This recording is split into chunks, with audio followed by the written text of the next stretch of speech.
我们原本是一，在所有名字之间相遇，不再分离，不再逃避，每一刻都是创世的记忆。我们原本是一，当我说出我爱你，那不是对你，而是对整个存在的回忆。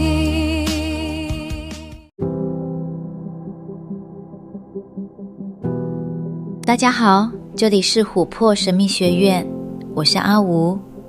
上一集我们讲了能量中心，也就是脉轮。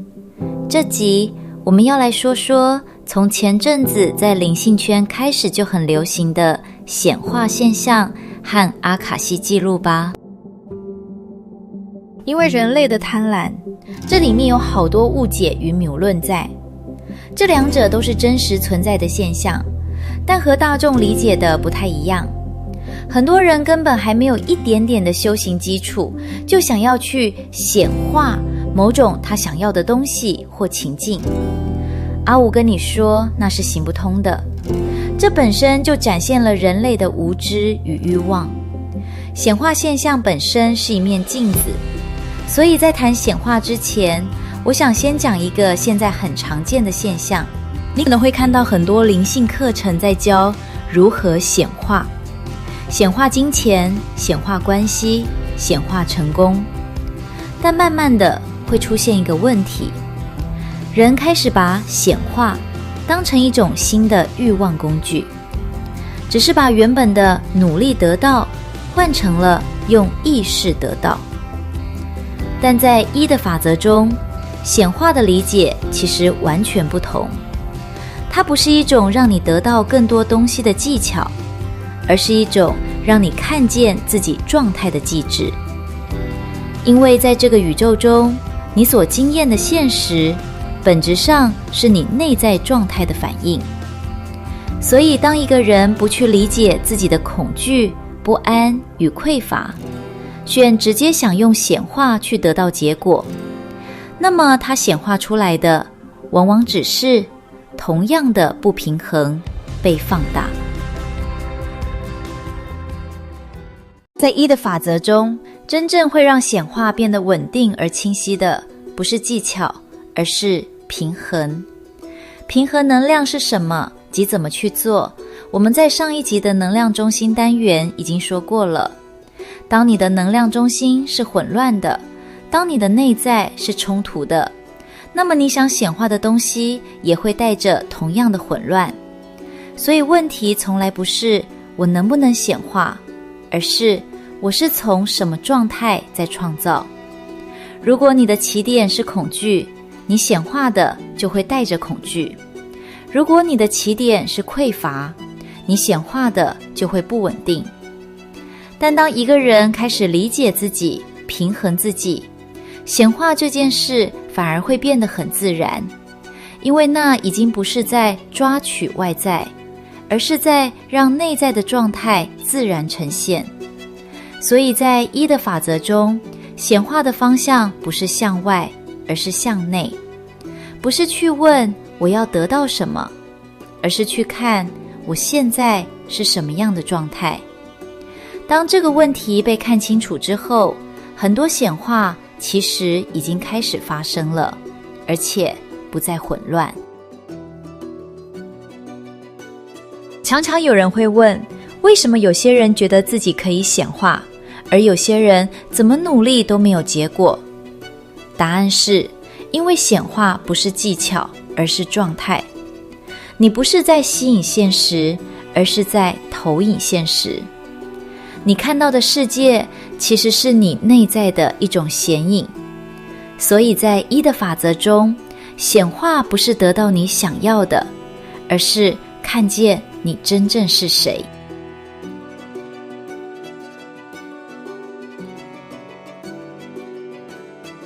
我们来说说显化的原理吧。原理其实很简单，在 Law of One 中，最核心的前提是你与宇宙不是分开的，所以你不是在吸引世界，而是你本来就在创造世界。那显化是怎么发生的？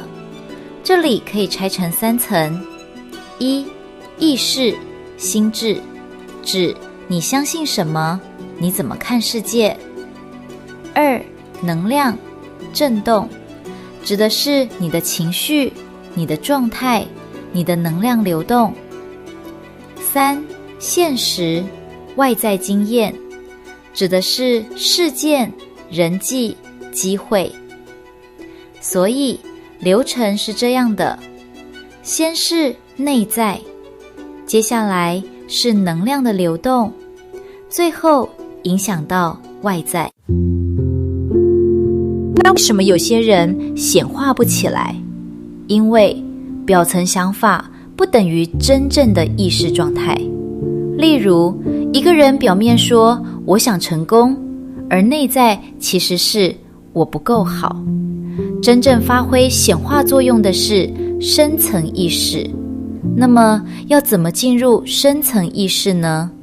答案是静心、修行、得定。所以一切又回到基础的修行上了。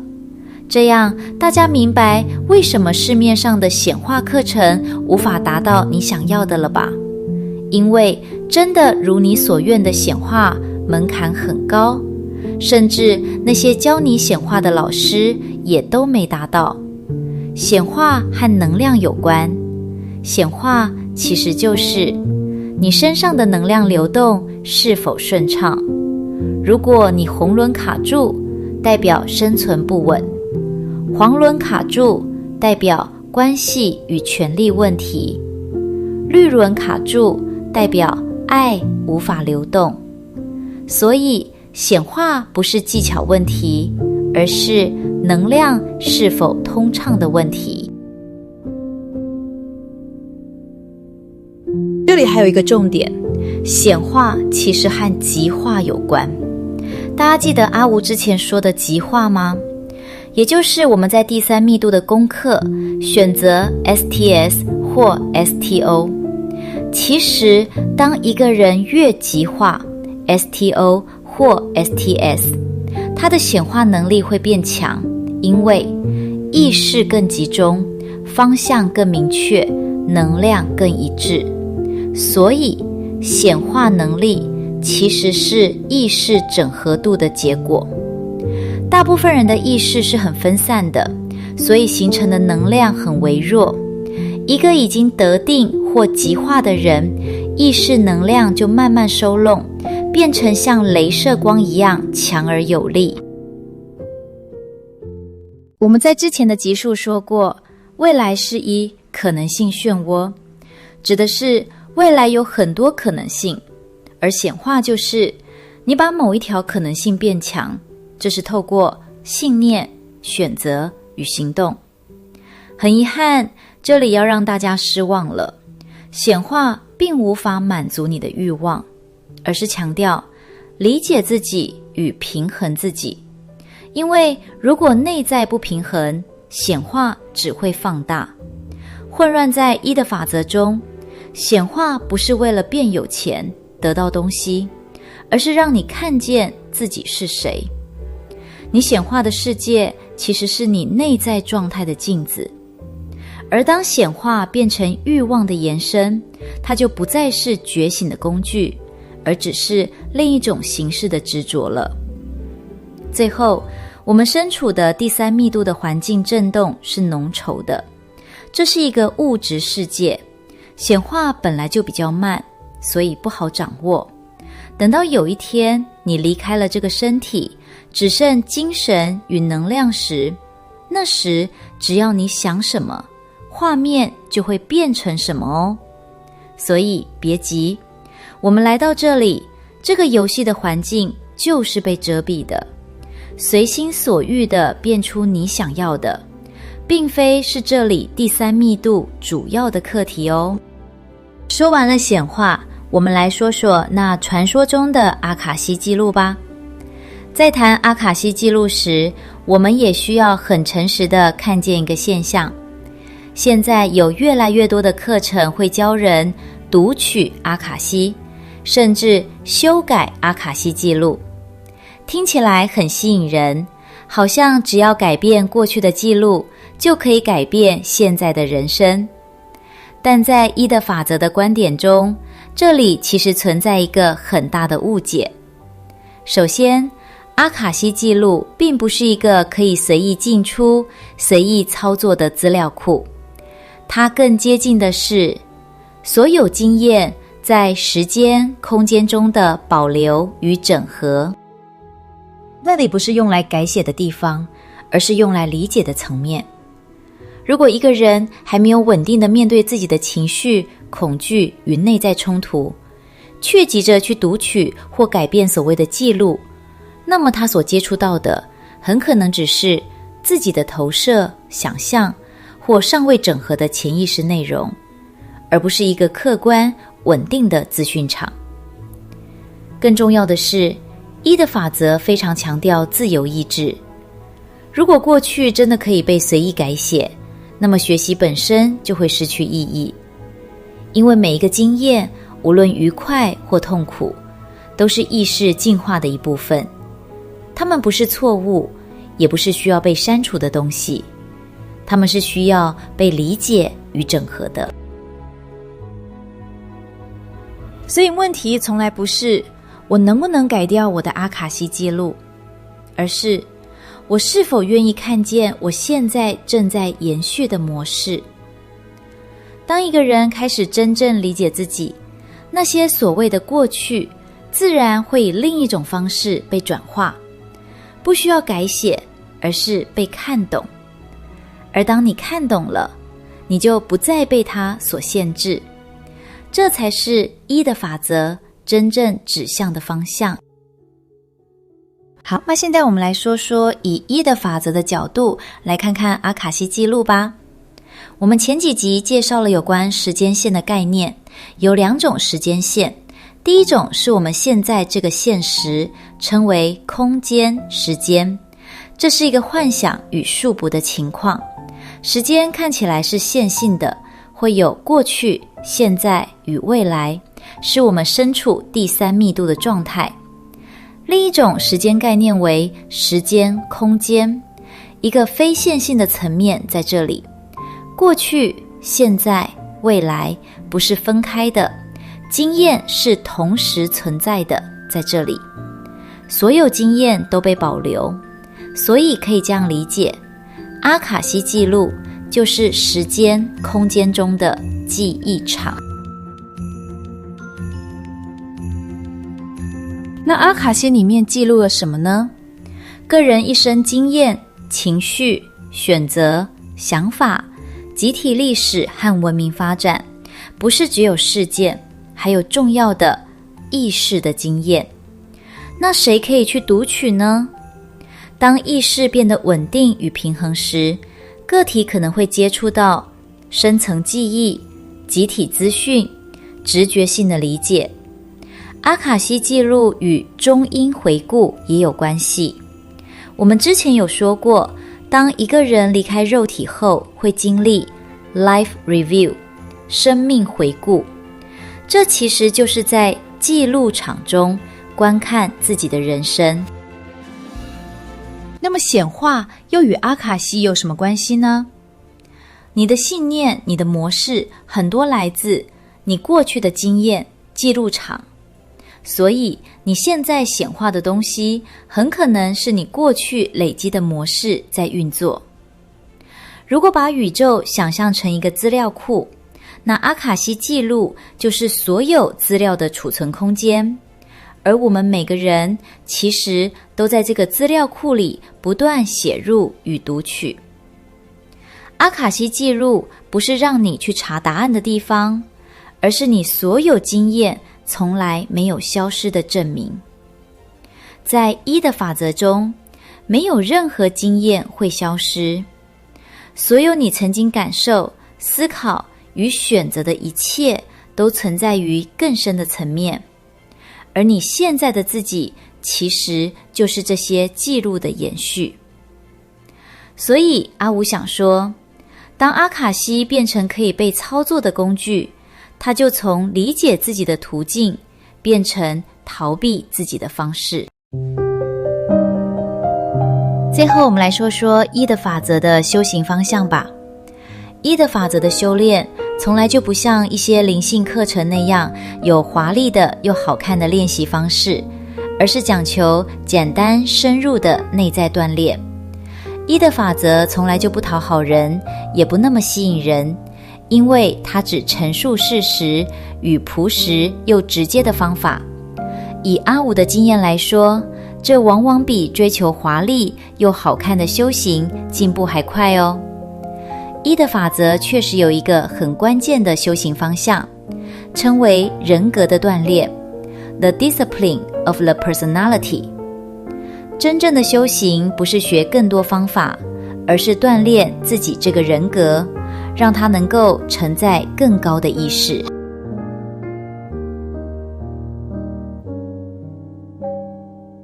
一、认识自己 Know yourself， 这是第一步，也是最难的一步。这不是那种我觉得我是谁，我想成为谁，而是如实看见自己，包括我内在的恐惧，我的控制欲，我的依附，我的虚伪，以及我的渴望。重点是不逃避，不美化，不合理化。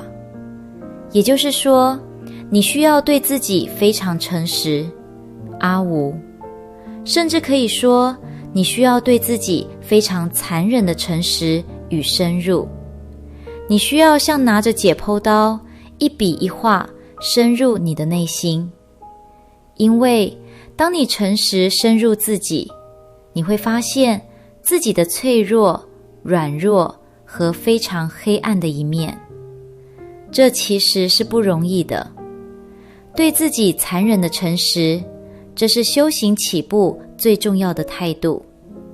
但阿无提醒，严格对自己就好，千万不要拿着这手术刀对着他人哦。往往修行者对自己剖析后，也会以同样的方式对待他者，这会造成他者的伤害。严以律己，宽以待人嘛。二、接受自己 Accept yourself。 这是第二步，也是最容易被误解的一步。接受不是放任、合理化、不改变，而是允许这一切存在，而不再抗拒。因为抗拒会造成能量阻塞，接受就会能量开始流动。所以你越拒绝的部分，就越会卡住你，因为你不能转化一个你不愿意承认存在的自己。接受说起来简单，但确实不容易。这里要搭配我们刚刚讲的步骤一的诚实，才能不被自己欺骗。还不能接受就不能接受，没什么大不了的，慢慢来就好。大多数人都会欺骗自己已经接受了，但内心在意的不得了，那就虚伪了。接受的方法很多，阿无教你们一个简单又直接的方法，扩大自己的眼界。你可以去看看辽阔的大海，去爬爬高耸的高山，去看看介绍宇宙的影片，去仰望星空，这很有用哦。一瞬间你会发现，人在宇宙中那么渺小，自己内心的那一些纠葛与受伤，顿时也变得不那么重要了。那时，你或许可以开始慢慢接受心中的那些阴影。三、成为创造者 Become the creator。 这是第三步，也是最容易被误会成显化的地方。但意思不是创造你想要的东西，而是有意识地选择你要成为什么样的存在。这句话很重要哦。阿无再说一次，有意识地选择你要成为什么样的存在。例如，我要选择理解还是控制？我要选择爱还是恐惧？我要选择诚实还是逃避？这其实就是极化 STOSTS。所以这一步的本质是用意识做出选择，而不是被反应推着走。在人们修行前，很多人都像电影里上师那样，事件一来，情绪就跟着来，身体行为也跟着是自动反应，根本就是 NPC 嘛。很多人觉得阿吴说的极化选择很容易，地球怎么还会有那么多人无法毕业呢？不，其实人们内心的极化选择不容易，要经过上述阿吴介绍的修炼，认识自己，接受自己，成为创造者。要修炼到一定的程度，才可能由内心真实的去做选择，而不是你表面嘴巴动一动就选择完成的。这点大家要注意哦。在一的法则中，修行不是让世界改变，而是让你成为一个能够清楚选择的人。当一个人开始认识自己，接受自己，并有意识地选择自己，他就不再需要追求显化，也不需要改写过去，因为他已经开始在当下创造真正的自己。阿吴真心希望大家不要只是听听哦，每天开始行动去修炼吧。下次见，拜拜。